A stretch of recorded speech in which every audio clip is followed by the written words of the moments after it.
Have you ever been walking and you just felt pain in the inside of your knee? No injury, no trauma, no contusions, no bruising. Just felt weird. Did you ever look at the way your feet are positioned and possibly you have a slight external rotation? Um, that hip rotation could be causing your knee pain. Um, I myself had that very same thing and had x-rays done. Couldn't find anything wrong with the knee joint. Everything was fine. Ligaments were fine. Tendons were fine. Everything was fine. Except one thing. My Q angle was off. Now, the Q angle is the way your femurs line up with your hips. So the ball and socket joint goes into your hips. Your Q angle is the angle on what the femurs make, right?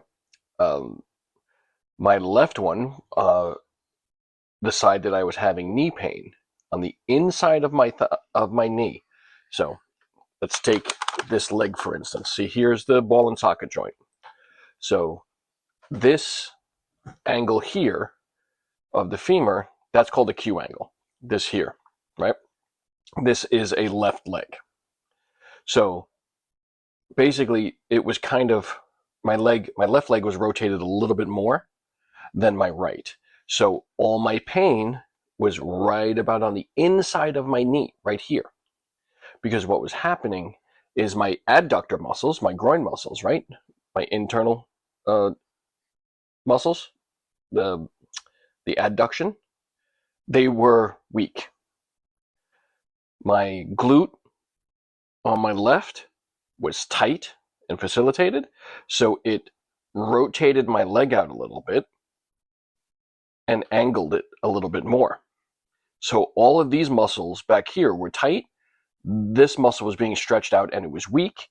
And ground reaction forces, every time I stepped, the force would come through and right out the front side of my knee. So, what can we do to fix that? We could do a series of exercises. The easiest thing to do if you're in a gym is the adductor machine, right? Just squeeze it in, build strength in those inner thigh. You're going to notice that a lot of your discomfort is going to go away because as you're building up the inner thigh muscles, your adductors, with reciprocal inhibition, your abductors and some of your glutes relax a little. Alrighty, so that's going to help. So that's going to help loosen up the legs a little bit. Now I have to place a caveat on this that this is barring no major structural issues. So if you have a structural issue in your pelvis, that's not going to help because it's a structural issue in your pelvis. So that has to be adjusted and taken care of first before doing a basic exercise like this. So with that said, the inner thigh machine helps strengthen out those adductors. If you don't belong to a gym, you could do inner thigh exercises at home.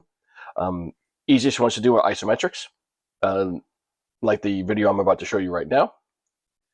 This particular movement is you're squeezing onto a yoga block, and then also while doing that, working on the internal rotation of the hip. So you take the side that's bothering you the most and you increase your internal rotation of that hip. And a very simple exercise to do is take a yoga block or a pillow if you don't have a block, or foam roller, whatever, in between the thighs, squeeze in. You're going to activate the adductors right away. Isometric exercises are a great thing to do. And then work on your internal rotation. You're going to feel it in your hip. You're going to feel that ball and socket start to rotate. If it's painful, we have other things to start looking into now. But if it's not, and you could just get through it, and you don't have any flare-ups or anything like that, then you should be good to go. That type of exercise and that type of movement, it's not a one fix. It's not a one-time thing, and all of a sudden magically you're going to be healed. It may come back later, right? I myself have to do this at least twice a week just to keep my hips healthy, to keep my legs and my knees going strong. I added a lot of isometric work into programming so I could get back to doing barbell squats. Finally started doing that again, and I'm very happy with my results. So I know this stuff can work. Now, there are studies out that patellofemoral pain with an asymmetrical hip rotation is possible. So, I mean, it's kind of common sense if you really think about it.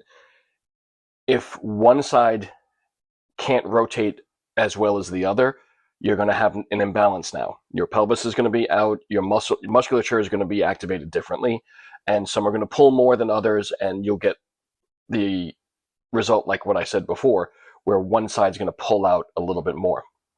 You're going to have a little bit more external rotation.